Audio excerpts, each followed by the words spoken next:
இந்த பாத்திரம் மட்டும் எப்போ கழுவி வச்சாலும் வந்துக்கிட்டே இருக்கப்பா. சே, நேற்று நைட்டு தூங்கும்போது தான் கிச்சனெல்லாம் க்ளீன் பண்ணி அவ்வளோ பாத்திரத்தை கழுவி வச்சுட்டு படுத்தோம். காலையில் பார்த்தா அதுக்குள்ளே இவ்வளோ பாத்திரம்.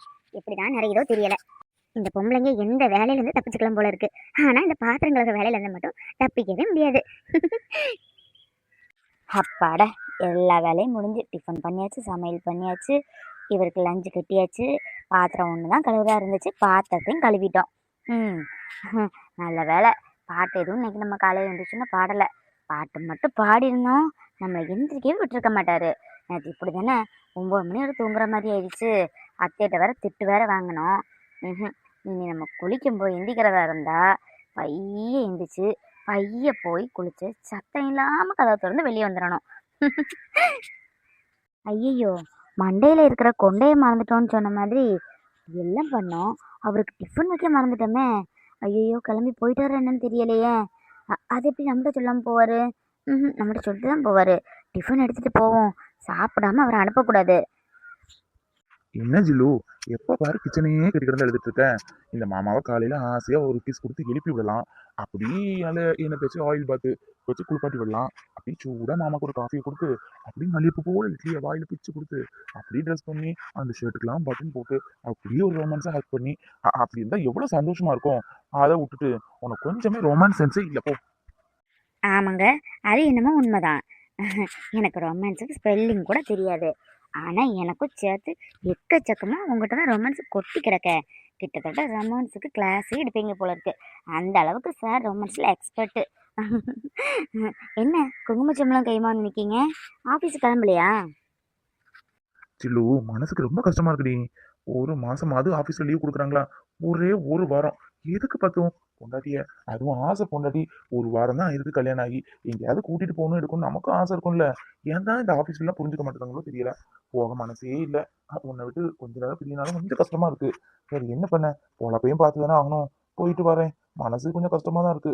அப்பப்போ ஃபோன் பண்ணுவேன். என்ன, எடுத்து பேசு. வேலை வேலைன்னு இருந்தேன், அவங்க வந்தாங்க இவங்க வந்தாங்கன்னு கதை சொன்னேன். அதுக்கப்புறம் தெரியும்ல எனக்கு பனிஷ்மெண்ட். அந்த மாதிரி இருக்கும். ஒவ்வொரு ஃபோனும் நீ அட்டன் பண்ணல. நேற்றாவது 5 வட்டி போட்டேன். இன்னைக்கு ஒவ்வொரு பனிஷ்மெண்ட்டுக்கும் 10 வட்டி. அதையும் பார்த்துக்க. சரி, உன் கையால எனக்கு குங்குமம் வச்சு விடு. ஏன் கையில குங்குமம் வைக்கணுமா? என்னங்க நீங்க முத கல்யாணம் ஆகி ஆஃபீஸ் போறீங்க, பெரியவங்க கையால குங்குமம் வச்சு காலில் வந்து ஆசீர்வாதம் வாங்கி போவீங்களா? ஏன் கையில வைக்கணும்னு சொல்றீங்க? நீங்க அத்தையிட்டயோ மாமாட்டையோ கொடுத்து பொட்டு வச்சுக்கோங்க. அதெல்லாம் முடியாது. நீ தான் எனக்கு குங்குமம் வச்சு விடணும். இவங்க அம்மா தானே வச்சு விட்டுருந்தாங்க. இனிதான் நீ அம்மாவுக்கு அம்மாவா, ஃப்ரெண்டுக்கு ஃப்ரெண்டா, லவருக்கு லவரா, பொண்டாட்டிக்கு பொண்டாட்டியா வந்துட்டியே. இனி நீ தான் எனக்கு குங்குமம் வச்சு விடணும். நீ குங்குமம் வச்சு விட்டா மட்டும்தான் ஆஃபீஸ் போவேன். நீங்க சொல்றது எப்படி இருக்கு தெரியுமா? இந்த அம்மன் படத்துல பொட்டு வச்சு கூப்பிட்டு வாமா தாயேன்னு கூப்பிட்டாதான் நீ வரணும்னு சொல்லுவாங்கல்ல, அந்த மாதிரி இருக்கு. பொட்டு வச்சாதான் ஆஃபீஸ் போவீங்க. கொடுங்க, வச்சு விடுறேன். இவன் கல்யாணத்துக்கு முன்னாடி நம்ம எவ்வளோ விஷயம் சொல்லியிருப்போம். எப்பவும் எதுக்கும் யாருக்காகவும் தங்கச்சியை விட்டு கொடுக்கக்கூடாது, அம்மா அப்பா விட்டு கொடுக்கக்கூடாது. பொண்டாட்டி நேற்று வந்தவ, அம்மா அப்பா காலத்துக்கு உன் கூட இருக்கிறவங்க, சின்னதுலேருந்து உன்னை பார்த்தவங்க, அப்படி இப்படின்னு இவன்ட்ட எவ்வளோ சொல்லியிருப்போம். கொஞ்சம் கூட புத்தி இல்லாமல் பொண்டாட்டி கையில் போட்டு வைக்கணும்னு தெரியுதா? ஆஃபீஸுக்கு போகும்போது நம்ம கையால் போட்டு வச்சு போனா, அதுக்கப்புறம் ஏதோ இன்க்ரிமெண்டா என்னமோ ஒன்று பெரிய வேலையில் கிடச்சிருக்கு அப்படின்னு சொல்லி என் காலையும் அவர் காலையும் போட்டு வச்சு ஆசீர்வாதம் வாங்கிட்டு போனா. இப்போ இப்போ இந்த அம்மா அப்பா கண்ணுக்கு தெரியல, பொண்டாட்டி முக்கியமாயி போனாலோ. சே, இந்த பையனுக்கு எல்லாத்தையும் மாதிரி தான் இருக்கான். மனசுக்கு ரொம்ப கஷ்டமா இருக்கு. என் செல்ல புருஷன் கல்யாணத்துக்கு அப்புறம் முத வேலைக்கு போறாரு. இனிமேல் உங்க வாழ்க்கையில நல்லதாவே நடக்கும். அது இல்லாம உங்க வேலை இன்னும் இன்க்ரிமெண்ட் கிடைக்கும். நிறைய ஏதோ சொல்லுவாங்களா, ப்ரொமோஷன், அடுத்தடுத்து ப்ரொமோஷன்ஸ் கிடைக்கும். பெரிய லெவலில் நீங்க அச்சீவ் பண்ணுவீங்க. இந்த பொண்டாட்டியோட வாழ்த்துக்கள். தேங்க்யூ பொண்டாட்டி. மாமா, ஒன்று சொல்லட்டுமா? என்னமோ நினச்சிதான் இந்த வீட்டுக்கு நான் வந்தேன். ஆனால் இப்போ சொல்கிறேன், எனக்கு மனசுக்கு ரொம்ப நேரமாகவும் சந்தோஷமாகவும் இருக்குது. இப்படி ஒரு புருஷன் கிடைச்சதுக்கு. யார் இந்த காலத்தில் பொண்டாட்டி கையால் போட்டு வைக்கணும்னு நினைக்கிறாங்க? 100க்கு ஒரு 10% ஆம்பளைங்க கூட கிடையாதுன்னு தான் நான் சொல்லுவேன். அம்மா கையால் போட்டு வைக்கணும், அப்பா கையால் தான் போட்டு வைக்கணும். இல்லை எனக்கு யாரும் தேவையில்லை, நானே போகிறேன், நானே ராஜா, நானே மந்திரின்னு இருப்பாங்க.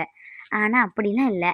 நீங்கள் பாருங்கள், கல்யாணம் ஆகி ஒரு வாரம் தான் ஆகுது, அதுக்குள்ளே என் பொண்டாட்டி கையில் தான் போட்டு வச்சுட்டு போவேன்னு நினைக்கிறீங்களே, பெரிய விஷயம்தான் மாமா.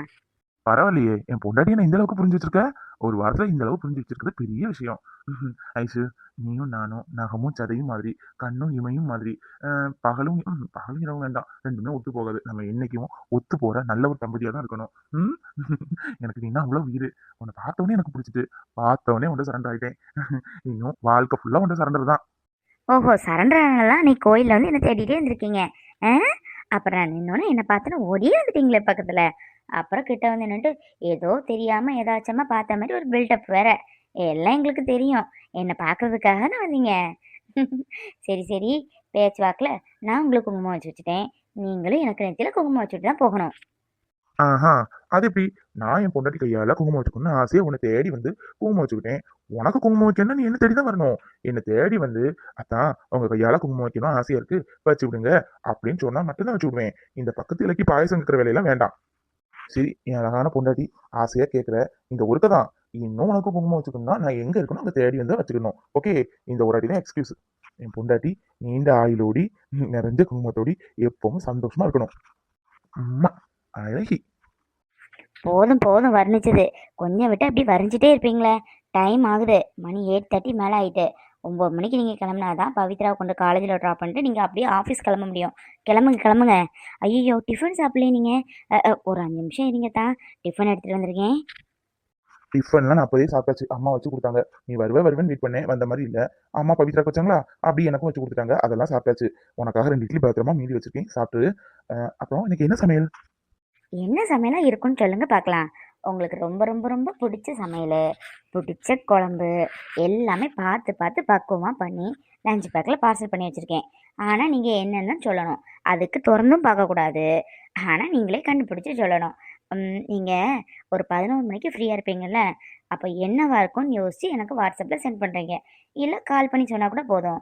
தப்பி தவறி திறந்து பார்த்தீங்க, அப்புறம் ஏன் பனிஷ்மெண்ட் வேறு மாதிரி இருக்கும். நீங்கள் திறந்து பார்க்க மாட்டீங்கன்னு எனக்கு நம்பிக்கை இருக்குது. இந்த ஒய்ஃப் மேலே சத்தியமாக திறந்து பார்க்காம நான் என்ன டிஷ் சமைச்சிருப்பேன் நீங்கள் சொல்லணும்.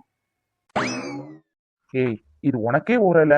நீ ஒரு சமையல் பண்ணி வச்சிருப்பியா, நானா யோசிச்சு கரெக்டா சொல்லணுமா, இல்லாட்டா பனிஷ்மெண்ட் பண்ணுவியா? இது எந்த ஒரு லாஜிக்னு எனக்கு புரியல. என்ன சமையலா இருக்கும்? எனக்கு ஊறல இருந்து பறக்கிறதுல இருந்து நடக்கிறது இருந்து எல்லாமே பிடிக்கும். எனக்கு பிடிக்காத ஒரே குழம்புனா வெறும் குழம்பு தான். மற்றபடி எல்லாமே பிடிக்கும். என்ன வச்சிருப்ப? ம் பொண்டாட்டி வர ஆர்டர் போட்டுட்ட, பார்க்கவும் கூடாதுன்னு வேற சொல்லிட்டேன். போ, இன்னைக்கு ஃபுல்லா இதான் மண்டையில ஓடிட்டு இருக்க போகுது. ஐயோ பாவம், பார்க்க பாவமாக வேற இருக்குது. என் புருஷனை வேற ஆகி போனீங்க. சரி, நான் வேணா ஒரு க்ளூ கொடுக்குறேன். இந்த க்ளூ வச்சு கண்டுபிடிங்க. உங்களுக்கு மொத உங்கள் அம்மா சமைச்சு கொடுத்த ஒரு குழம்பு உங்களுக்கு ரொம்ப பிடிக்குமாமே. அதை வாங்கி கிணத்துல ஊற்றி ஊற்றி குடிக்கவும் செய்வீங்களாம். இந்த குழம்ப நம்ம டிஃபனுக்கும் எடுத்துக்கலாம், லஞ்சுக்கும் எடுத்துக்கலாம். நீங்கன்னு இல்லை, மேக்சிமம் குழந்தைங்க இந்த குழம்பு தான் ஃபஸ்ட்டு ஊற்றி சாப்பிட விரும்புவாங்க. அதுக்கப்புறம் தான் நெக்ஸ்ட் நெக்ஸ்ட் நெக்ஸ்ட். இவ்வளோக்குள்ள போதுமா? இதுக்குள்ளே கண்டுபிடிச்சி சொல்லிடுங்க, இல்லை நான் அழுதுருவேன். சரா, நேரம் இல்லைடா, ஆஃபீஸ் கிளம்பல நீ. ஏய், என்னடி முத வேலைக்கு போற நேரத்துல இப்படி மண்டையை குழப்பி வச்சிருக்க? முத நான் சாப்பிட்ட குழம்பு, குழந்தைங்க விரும்பி சாப்பிட்ற குழம்பு, அதுவும் கண்ணங்கண்ணமா கோரி குடிச்ச குழம்பு, எதுவா இருக்கும்? இன்னைக்கு ஆஃபீஸ் வேலை நடந்தாப்புல தான் போ. நீ ஜில்லு இல்ல, நீ ஏன் சொன்ன? Please please please. முடியாதுங்க, முடியவே முடியாது. நேற்று தெரியாமல் ஃபோன் அட்டன் பண்ணலன்னு சொல்லிட்டு என்கிட்ட 5 கேஸ் வட்டி முதலமா என்ன இருக்க விடாமல் வாங்கினீங்கல்ல, அதை மாதிரி தான் இதுவும். இதை நீங்கள் கண்டுபிடிச்சே தான் ஆகணும். டேய் சரணா, உனக்கு வந்த சோதனையா அது? என்ன குழம்பா இருக்கும்? சிக்கன் குழம்பே நான் கிண்ணமா வாங்கி குடிப்பேன். மட்டன் குழம்பும் அப்படிதான். வேற சுக்கா புக்கா எதுவா இருந்தாலும் விடுறதா இல்ல. என்ன குழம்பு? சரி, எப்படி நான் கண்டுபிடிச்சிருவேன் நம்பிக்கை இருக்கு பாரு. 11 மணிக்குள்ள நீ வச்ச குழம்ப நான் யோசிச்சு என் ஞான திசையில யோசிச்சு உனக்கு மெசேஜ் பண்றேன் பாரு. சரி சரி, வெறுங்கையோடி மாமா இப்படி அனுப்புனா மாமாவுக்கு மனசு கஷ்டமா இருக்கும்ல. ஏதாவது ஒரு கேசஸ் கொடுத்தா கொஞ்சம் திருப்தியா போவேன். ஐயோ அண்ணே, உங்க 2 பேரோட ரொமான்ஸ் ஆரம்ப தாங்க முடியல வீட்ல. நீ இப்போ ஹால்லயோ பெட்ரூம்லயே இல்ல, நம்ம வீட்டு வாசல்ல நிக்கிற. இந்த ரோட்ல போறவங்க எல்லாம் ஒன்னதான் பாத்துட்டு போறாங்க. எனக்கு டைம் வேற ஆச்சுனே. ஆல்ரெடி மணி 8:50 ஆயிட்டு. சீக்கிரம் வண்டி எடுனே. அண்ணி சொல்லுங்க அண்ணி, எனக்கு டைம் ஆயிட்டு. என்னங்க, கிளம்புங்க. தங்கச்சி வேற வச்சுக்கிட்டு ரொமான்ஸ் பண்ணிக்கிட்டு எல்லாம் சேர்த்து வட்டி முதலமா ராத்திரி கொடுக்குறேன். கிளம்புங்க. வர்றேன் பவி. இங்க 2 பேத்தையும் பார்த்தா உனக்கு ரொமான்ஸ் பண்ற மாதிரியே தெரியுது. இபி பில் கட்டல, அதான் ஃபைன் போட்டாங்களா. எப்படி கட்டுறதுன்னு யோசிச்சுட்டு இருக்கேன். அதான் உன்ட ஜிபே இருந்தா அதிலே கட்டிருக்கியா, இல்ல நாம தான் போய் கட்டணுமா, ஆபீஸ் வர நீ ஃபர்ஸ்ட் டைம் போறோம்னா ஒரு வாரத்துக்கு அப்புறம் அப்படின்னு அந்த டிஸ்கஸ் நடந்துட்டு இருக்குமா. நீ தப்பா எடுத்துக்காத. பைக்ல போய் ஏறு, நான் வரேன். அத்தை வாங்க. அம்மா வாமா. எப்படிம்மா இருக்க? நல்லா இருக்கியா? அப்பா, தம்பி, தங்கச்சிலாம் வரலையா? ஐயோ பைய கொடுமா. நல்லா இருக்கேம்மா. மாப்பிள்ள நல்லா இருக்கீங்களா? நல்லா இருக்கியம்மா. அப்பா வேலைக்கு போயிருக்கு, கடை அடைக்க முடியாதுல்ல. தம்பியும் வர முடியல. தம்பி 2 நாளா தங்கி தான் வேலை பார்க்குற மாதிரி. அந்த பொண்ணுக்கு ஏதோ கல்யாணமா. உன் தங்கச்சியும் வேலைக்கு போயிட்டா. நான் தான் வந்திருக்கேன். அடுத்த வாரம் எல்லாரும் சேர்ந்து வருவோன்னா. என்ன ஐசு, வந்தவங்கள வெளியே வச்சா பேசிட்டு இருப்பாங்க. அத்தை வாங்க, உள்ள வாங்க அத்தை. ஐயோ வாமா.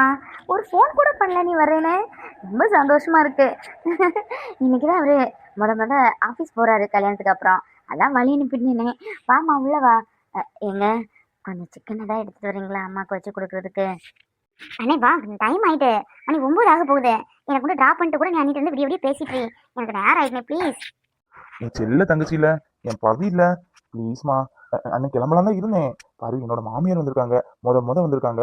நான் வீட்டுல இருந்து அவங்கள கவனிக்கலைன்னா போன இடத்துல மாப்பிள்ளை என்னன்னு கூட கேட்கல. வாசல்ல நான் ஒரு பாட்டு போயிட்டாருன்னு வருமா. அதனால நான் தீர என்ன ஏதுன்னு விசாரிச்சுட்டு வர்றேன். ஆனா உனக்கும் டைம் ஆயிக்கல. நான் வேணா நம்ம மாறி என்ன ஆட்டோ ஃபோன் அடிக்கேன். வருவாரு ஆட்டோல. பெரிய தங்கச்சி ப்ளீஸ், இந்த அண்ணனுக்காக. என்னண்ணே நீ போ இப்படி பண்ற? அதான் மாமியார் வந்தா என்னன்னு கேட்டாச்சுல. இன்னும் மாமியார் வந்திருக்காங்க, மடியிலே போய் உட்கார முடியும்? என்னவும் பண்ணிக்கல. ஆட்டோ வர சொல்லு, நான் கிளம்புறேன். அண்ணன் முன்ன மாதிரி இல்ல, ரொம்ப மாறிட்டான். முன்னாடிலாம் நமக்கு தான் இம்பார்ட்டன்ட் கொடுப்பான். யார் வந்தாலும் சரி, என் தங்கச்சி தான் முக்கியம், என் தங்கச்சி தான் அப்படி இப்படிம்பா. இப்ப பாரு, மாமியாருக்காக நீ ஆட்டோல போங்கிறான். அன்னைக்கு பசிக்கு 2 பரோட்டா வாங்கிட்டு வான்னு சொன்னதுக்கு மறந்துட்டேன்னு சொல்லிட்டு அன்னைக்கு தலைவலி தைலம் வாங்குறதுக்கு ராத்திரி போயிருக்கான். இந்த ஆம்பளை பசங்களே இப்படிதான் போல. என் ஃப்ரெண்ட்ஸ் சொன்னதுதான் சரிதான் போல. கல்யாணத்துக்கு அப்புறம் இந்த ஆம்பளை பசங்க மாறிடுவான்னு. என்னவோ புரியல ஒன்றும். என் செல்ல பொண்டாட்டில இவ்வளவு நாள் தான் அம்மா கையில குங்குமம் வச்சாச்சே. இனி நீ தான் எனக்கு எல்லாமே. அதாவது ஒரு கல்யாணத்துக்கு அப்புறம் பொண்டாட்டிங்கிறவ ஆளின்னு ஆளுன்னு சொல்லுவாங்க. நீ தான் எனக்கு லவ்வரு, ஃப்ரெண்டு, இனிமி, அப்புறம் வேற என்ன சொல்றதுக்கு, பொண்டாட்டி எல்லாம் நீ தான். இனி உன் கையால தான் குங்குமம் வச்சுப்பேன். வச்சு விடு. உங்களுக்கு என்னாச்சு? ஏன் இப்படி சோகமா உட்காந்துருக்கா? மகன் வேலைக்கு போறான், தலகால் பிரியமா காலையில் நின்னா. இன்னைக்கு இல்லைன்னா வெளியே வேலைக்கு போயிட்டு இருக்கான். இவ பாட்டு உள்ள மௌத்த தூக்கி வச்சுட்டு உட்காந்துருக்கா. என்னவா இருக்கும்? பங்கஜம், பங்கஜம். ஆ என்னங்க, காஃபி எதுவும் வேணுமா? இல்லம்மா, கல்யாணம் ஆகி ஒரு வாரத்துக்கு அப்புறம் பையன் இப்பதான் வேலைக்கு போறான். குங்குமம் வச்சு விடுவ, அவனும் சொல்லிட்டு போவான். நீ அவன் வேலைக்கு போறான், நீ பாட்டு உள்ள வந்து உட்காந்துருக்கே. என்ன எதுவும் பிரச்சனையா? மருமக எதுவும் சொன்னாளா? அதெல்லாம் ஒன்றும் சொல்லலை. என்ன எவ்வளவு எதுவும் சொல்லிட முடியுமா என்ன? சொன்னா விட்டு வச்சிருவேனா? ஒன்றும் இல்லைங்க, சும்மா உட்காந்துருக்கேன். எனக்கு புரிஞ்சு போச்சு. உன் பையன் இவ்வளவு நாள் உன்கிட்ட குங்குமம் வச்சுப்பான், உன் கையால சாப்பிடுவான், நீ அயன் பண்ணி கொடுத்தாதான் ட்ரெஸ் பண்ணுவான், கோவையில ஒரு கைக்கு 100 மட்டும் சொல்லிட்டு போவான். ஆனா இன்னைக்கு எல்லாமே ஒரு கதை உன்ட்ட சொன்னான். பொண்டாட்டி தான் கூப்பிட்டுட்டே இருந்தான். அதான் உன் மனசுக்குள்ள சின்னதா ஒரு பயம். எங்க நம்ம பையன் நம்ம விட்டுட்டு போயிடுவானோ, மருமக கைக்குள்ள போட்டுக்கிடுவாளான்னு பயம் வந்துட்டு. அப்படித்தானே? இங்க பாரு கொஞ்சம், அப்படிலாம் நினைக்காத. நம்ம கல்யாணம் ஆகுறவரை தான் நம்ம பொறுப்பு. கல்யாணம் ஆயிட்டா அவங்க புருஷனாச்சு பொண்டாட்டி ஆயிடுச்சு, நம்ம கொஞ்சம் வழி விட்டு ஒதுங்கி நம்ம போய்க்கிடணும். என்ன புரியுதா? இதுக்கெல்லாம் கவலைப்பட்டு இருக்காத. அத்தை வாங்குத. அட வாங்க, கொடுங்க, நான் வச்சிருக்கேன் எல்லாம். பாவம், இது வேணாவே இல்லை, எல்லாம் தூக்கிட்டு வந்தீங்க. ஒரு ஃபோன் பண்ணிருக்க வேண்டியதானே? கூட்டிட்டு வந்திருப்பேனே, எல்லாம் ஆட்டோவா சொல்லி விட்டுருப்பேனே. அடடே வாங்க சம்பந்தி, வாங்க. நல்லா இருக்கீங்களா? வீட்டுல எல்லாரும் நல்லா இருக்காங்களா? நல்லா இருக்கோண்ணே, நல்லா இருக்கோம். எல்லாரும் நல்லா இருக்கோம். நீங்கள் எல்லாரும் நல்லா இருக்கீங்களா? அவரும் நானும் வரதான் இருந்து கடையை அடைக்க முடியாது பார்த்தீங்களா? யாருமே கல்யாணம் விசேஷம்னு கடையை நிறைய நாள் அடைச்சாச்சு. அதான் அவர் போயிருக்காரு. ஞாயிற்றுக்கிழமை லீவ் போட்டு எல்லாரும் வாரோம். மங்களம் நல்லா தேடிச்சு. அதான் நான் சரி வந்துட்டேன். நீங்கள் எல்லாரும் நல்லா இருக்கீங்கல்ல? அம்மா இந்தாங்க காஃபி சாப்பிடுங்க. காயத்ரி ஆஃபீஸ் போயிட்டாலாமா? தம்பி என்ன செய்கிறான்? எல்லாரையும் பார்க்கணும் போல இருந்தது. இன்னைக்கு தான் இவர்கிட்ட சொல்லிட்டு இருந்தேன், எங்கள் வீட்டுக்கு ஒரு நாள் கூட்டிகிட்டு போவீங்களா, எல்லாத்தையும் பார்க்கணும் போல இருக்குன்னு. கூட்டிகிட்டு போகிறேன்னு சொன்னார். பார்த்தா நீங்களே வந்து நிற்கீங்க. ஐசு, சிக்கன் வாங்கிட்டு வரேன். நல்ல சிக்கன் பிரியாணி பண்ணி சிக்கன் ஃப்ரை பண்ணிடு, ஓகேவா? அத்தைக்கு பிரியாணி கொடுத்து காயத்ரிக்கும் கொடுத்து அனுப்புற. நீ அத்தை இருந்துக்கோங்க. வந்துட்டு உடனே கிளம்புனா நினைக்க கூடாது. ராத்திரிக்கு தான் நீங்க போகணும். நானே வேணா ஆட்டோ அரேஞ்ச் பண்ணி கொண்டு விட்டுருக்கேன். ஐயோ வேண்டாம் மாப்பிள்ள. ஐயா அதெல்லாம் வேண்டாம். வீட்டில் எல்லா சமையலும் பண்ணி வச்சுட்டு தான் வந்தேன். ஒன்றும் வேண்டாம் மாப்பிள்ள, இருக்கிறது போதும். நீங்கள் கல்யாணம் ஆகி இன்னைக்கு தான் முத ஆஃபீஸ் போகிறீங்க. எதுக்கு எனக்கிட்ட இதெல்லாம் வாங்கிட்டு? வேண்டாம் மாப்பிள்ள, நீங்கள் ஆஃபீஸுக்கு வேணால் கிளம்புங்க. நல்லா தான் மயக்கி வச்சிருக்கழுக போல இருக்க. ஆக கல்யாணம் ஆகி ஒரு வாரம் தான் ஆகுது, அதுக்குள்ளேயே இந்த ஆட்டம் காமிச்சிட்டு இருக்கான். பொண்டாட்டி கிட்டே நல்லா தலை மேலே தூக்கி வச்சுலாம் ஆடுதான். மாமியாரை பார்த்ததுக்கே இப்படி இன்னும் கொழுந்தியா வந்தா தலைகீழ நிற்பான் போல இருக்க. ஐயோ மாப்பிள்ள பரவாயில்ல, நீங்கள் வேலைக்கு வேணால் கிளம்புங்க. பாவம் கல்யாணம் ஆகி முத வேலைக்கு கிளம்பியிருக்கீங்க. போயிட்டு வாங்க மாப்பிள்ள, நான் இருந்துக்கிறேன். நீங்கள் வந்ததுக்கு அப்புறம் தான் நான் கிளம்புவேன். போதுமா? சரிங்க அத்தை. 10 நாள் கிட்ட லீவ் ஆயிடுச்சு. கல்யாணத்துக்கு 3 நாளைக்கு முன்னாடி லீவ் எடுத்துட்டேன். கல்யாணம் ஆகி 7 நாளைக்கு 10 நாள் கிட்ட லீவ் போயிடுச்சு. இன்னும் லீவ் போட்டா நல்லா இருக்காது. அதான் ஒண்ணும் இல்ல, நான் கூட 10 நிமிஷம் இருந்துட்டாலும் போறேன். தங்கச்சி ஆட்டோ அரேஞ்ச் பண்ணி விட்டுட்டேன். அத்தை, நான் வர வர நீங்க இருந்துட்டு தான் போகணும். ஈவினிங்கே நான் சீக்கிரமே வந்துருக்கேன். ஹோட்டல்ல இருந்து ஏதாவது வாங்கிட்டு வரேன். சாப்பிட்டு எடுத்து நீங்க சமாதானமா போனா போதும். இருக்கட்டும் மாப்பிள, அதுல என்ன இருக்கு, நம்ம வீடு தானே, எப்பனாலும் வந்து சாப்பிட்டுக்கிறது. எனக்கு கிடைச்ச புருஷன் மாதிரி இந்த உலகத்துல யாருக்குமே கிடைச்சிருக்க மாட்டாங்க போல. என் மேலேயும் என்ன அன்பு பொழிகிறாரு. எங்க அம்மா அப்பா மேலேயும் அப்படிதான். கல்யாணம் ஆகி 10 நாள் தான் ஆகுது, அதுக்குள்ள எங்க அம்மாவை என்ன கவனிக்கிறாரு. அவங்க அம்மாவை கவனிச்ச மாதிரி. கடவுளே, நான் இப்படி ஒரு புருஷனை தான் எதிர்பார்த்துட்டு இருந்தேன். என்ன அவர் நல்லா பாத்துக்கலன்னா கூட பரவாயில்ல, என் வீட்டுல இருந்து வர்றவங்கள நல்லா பாத்துக்கணும்னு நினைப்பேன். நான் நினைச்ச மாதிரி எனக்கு நல்ல புருஷனை கொடுத்துருக்கேன். கடவுளே, உனக்கு ரொம்ப ரொம்ப நன்றி. சரிம்மா, கிளம்புறேன். அப்பா போயிட்டு வரேன் ஆஃபீஸ்க்கு. ஐசு, ஆஃபீஸ் போயிட்டு வரேன்.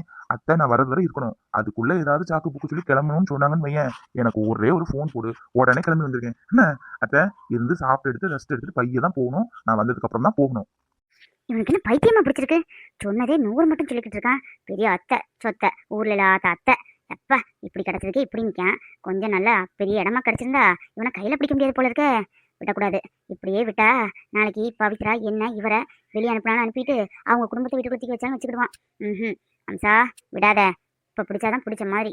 வா, அதுக்குள்ள உன் அத்தை இருக்கால என்னன்னு மட்டும் பாரு. விரட்டிட மாட்டேன் அதை இதையும் சொல்லி.